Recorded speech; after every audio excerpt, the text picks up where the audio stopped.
Qəlbi üzüb getdi, yoluma qəm kədəri, dərdi düzüb getdi, ağlıma gəlməzi, atacaq atmadığım, məni çox ucuz satdın, ucuzuna satmadığım, səninlə gülən adamın, yanağını silən adamın, uğruna ölən adamın, uğruna ölməmisən, dərdini bölən adamın, dəli kimi sevən adamın, qədrini bilən adamın, qədrini bilməmisən.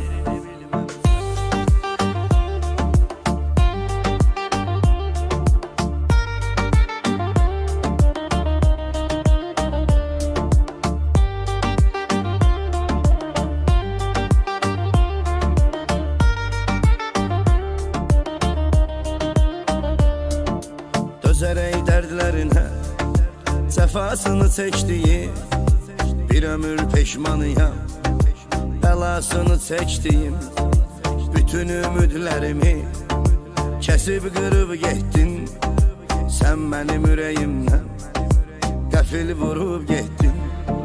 Səninlə gülən adamın, yanağını silən adamın, uğruna ölən adamın, uğruna ölməmisən, dərdini bölən adamın, dəli kimi sevən adamın, qədrini bilən adamın, qədrini bilməmisən.